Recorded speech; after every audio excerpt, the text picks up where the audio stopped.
Друзья, всем огромный привет! С вами Матрешка с поварешкой. Спасибо огромное, что вы нас смотрите. Сегодня предлагаю готовить в домашних условиях очень классную свиную грудинку для праздничного стола. К Новому году обязательно ее тоже приготовлю. Но для этого нам понадобится сама грудинка.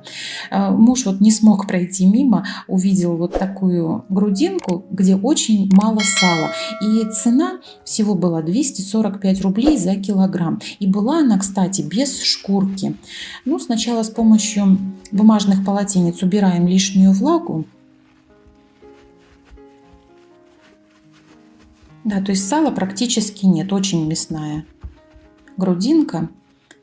И теперь нам нужно приготовить посолочную смесь. Для посолочной смеси беру нитритную соль и обычную поваренную соль. Берется она из расчета 1% от общего веса мяса или грудинки. Так как у меня общий вес 2200, то я взяла по 22 грамма. 22 грамма нитритной, 22 грамма поваренной соли. И потом добавляем по своему вкусу. Я добавила смесь перцев молотых, свежемолотый кориандр, здесь он как нельзя кстати, и немножко молотого сушеного чеснока. Все это перемешиваем, и посолочная смесь готова. Берем контейнер подходящего размера, куда поместится весь кусок грудинки. На верхнюю часть высыпаю половину посолочной смеси. И очень хорошо все это втираю, распределяю по всей поверхности грудинки. Но многие, наверное, спросят, где берешь нитритную соль. Вы знаете, вот у нас, например, продается она в магазинах, где все для виноделия. Ну и также можно в интернет-магазинах, таких как Озон, Вайлдберрис, то есть она спокойно сейчас везде продается. Потом переворачиваем кусок и высыпаем вторую половину посолочной смеси, и точно так же все это хорошо втираем и распределяем. Потом обратно переворачиваем на сальную сторону. Ну или же, если у вас будет со шкуркой, то на шкурку кладем.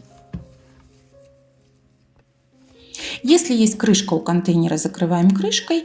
Если нет, то закрываем пищевой пленкой и отправляем в холодильник на 4 суток. И каждые сутки нам нужно будет заняться тем, что просто мясо перевернуть. То салом кверху, то мясом кверху. Вот таким образом. Ну вот у меня прошло 4 суток уже. Распаковываем и даем мясу отеплиться.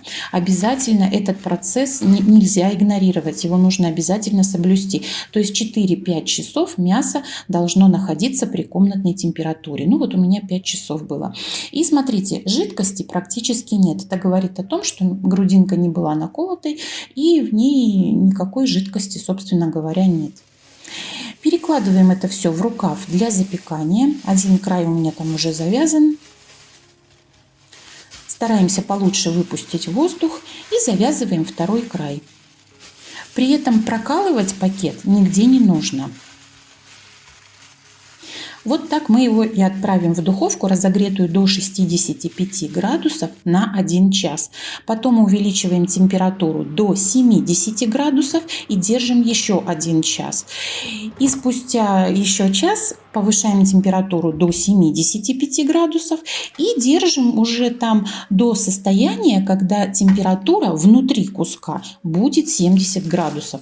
Вот у меня ушло на это на все 4 часа, потому как кусок у меня был достаточно большой. Если у вас будут кусочки поменьше, то вы этой температуры внутри куска добьетесь, конечно, и раньше, может быть, за 2-3 часа.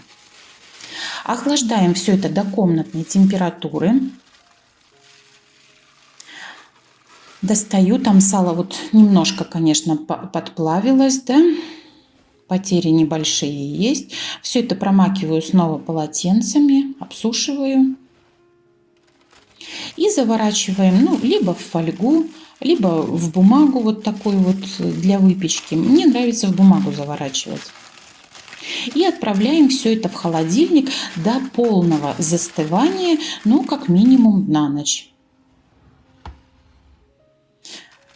Вот ночь у меня прошла, достала из холодильника. И хочу вам показать все-таки, сколько же у нас будет продукта на выходе. Как я вам говорила, изначально у меня было 2200, но и на выходе получили 228. То есть потери не такие уж и большие.